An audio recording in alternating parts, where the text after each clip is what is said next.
A very good morning and welcome you all to this presentation on pH and buffers. So in this presentation we are going to discuss the significance of pH or why pH is so important to a cell. That is the molecular logic of life. What is the relation between pH and molecular logic of life? So it is seen that life is always defined closely associated with water. When we see the percentage of water distribution on the Earth's surface, it accounts to 70%. Inside a living organism, it also accounts to 70%.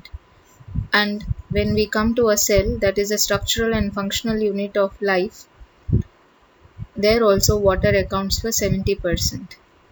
So most of our composition is made of water. The cell, the building unit or the structural functional unit of life is 70% nothing but water. So in this aqueous environment, reactions of a cell occur.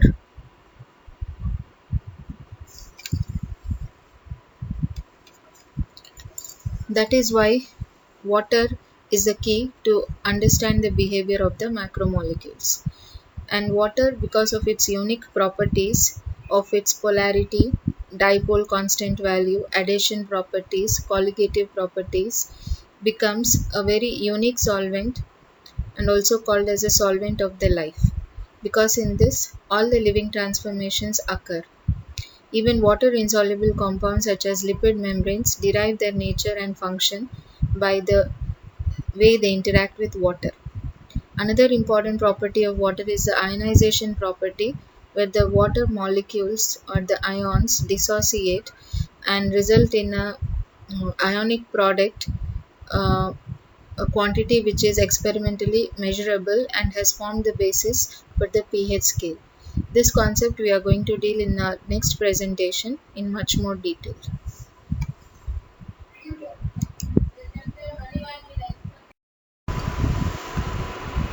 So as we have seen the importance of water in maintaining life, we now come to this slide where pH is related to the molecular logic of life. So all living things are water-based systems and they depend heavily on aqueous equilibrium. It is more of acid-base equilibrium, so pH becomes very important. The biochemical reactions in a cell comprise the metabolism of the cell, and metabolism deals with anabolism and catabolism of macromolecules. So what do you mean by anabolism? It deals with biosynthetic reactions wherein simple precursor molecules are assembled to form large macromolecules or polymers utilizing enzymes.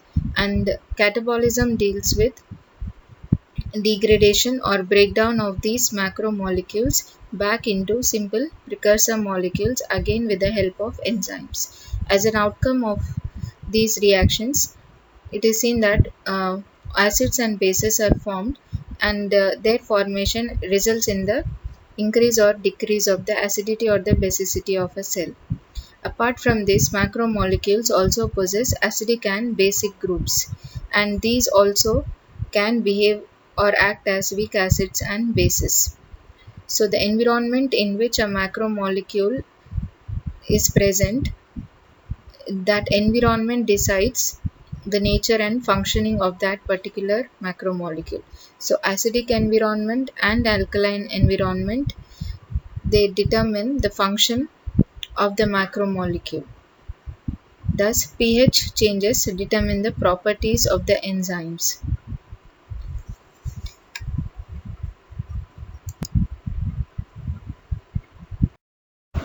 So coming to the molecular logic of life and why pH is so important to a cell, in this flow chart, you can see that the key to metabolism are enzymes. You might have studied any of the metabolic pathways like glycolysis, and you might be knowing like whether any metabolic pathway, anabolic or catabolic pathway, happens only in the presence of an enzymes. That is why enzymes are key to the metabolism. And these enzymes, when we see biochemically their nature, they fall under the category of proteins. And proteins are defined as large chain of amino acids or polypeptide chains. They are of prime importance to the cell because 90% functions of a cell are operated by proteins. And these proteins are found to be very, very sensitive to the environment in which they are present. They react according to the environment in which they are present.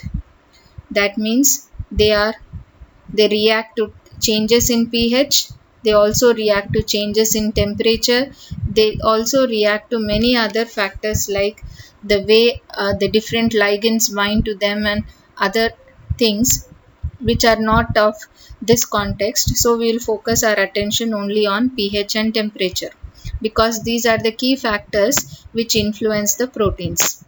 So as proteins are found to be very sensitive to pH and temperature, you should know what are the optimum values at which they exhibit their maximum function. So the physiological pH of cell is found to be around 7.4.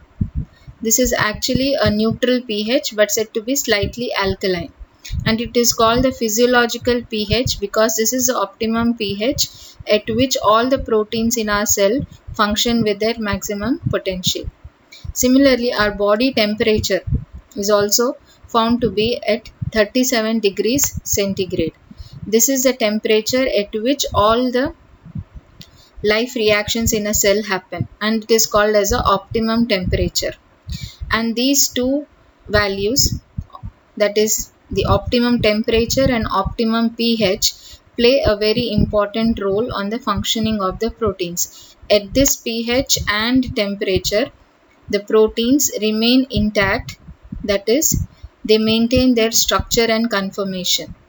In that structure, they possess an active site wherein a substrate can come and bind and allow catalysis, and thus metabolic reactions are made possible. But when there is either an increase or decrease in the pH or increase or decrease in the temperature, it is found that proteins no more remain as intact proteins, they get denatured. So what is the meaning of a denatured protein? A denatured protein is a protein which is unfolded. A protein which is highly functional has a particular folding pattern. It exhibits tertiary level of structural organization, and in that structural conformation, it forms an active site where a substrate can bind. But in a denatured protein, which is an unfolded protein, that active site is lost due to unfolding. So a substrate cannot bind to a denatured protein. And the environment that has led to the formation of a denatured protein is either an increase or decrease in the pH value from 7.4. Similarly, either an increase or a decrease in temperature from 37 degrees centigrade also results in a denatured protein. So denatured proteins are functionally inactive. They become functionally inactive because they have lost the structure. So this again explains another principle of life or the molecular logic of life, that as is the design, so is the function. The way a molecule is designed is the way the molecule is going to function. So when the proteins have lost their structure and conformation, they can no more work or exhibit catalysis in this case. So all the life reactions are brought to a halt, which ultimately leads to the death of a cell.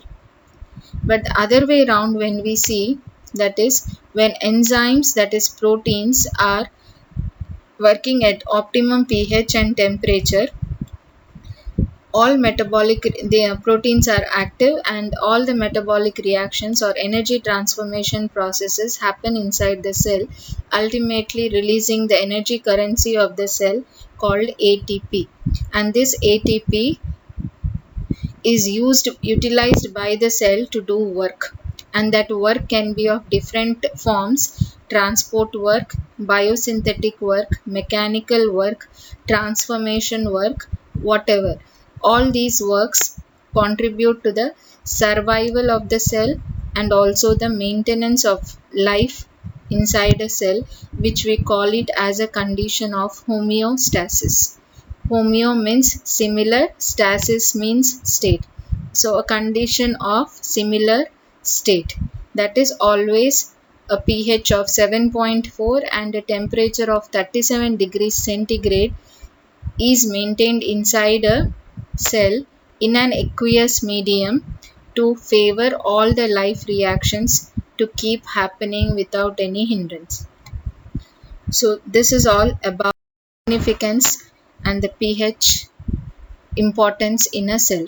So by now we know that cells and organisms must maintain a specific and constant pH in order to keep their enzymes in their optimum state of protonation. So this the cells do with the help of buffers. So what is a buffer? A buffer is a chemical system that can resist a change in pH upon addition of small amount of hydrogen or hydroxyl ions. We will be learning about this buffer, its composition, the mechanism of action of buffer, and how they contribute to the maintenance of homeostasis in our next presentation.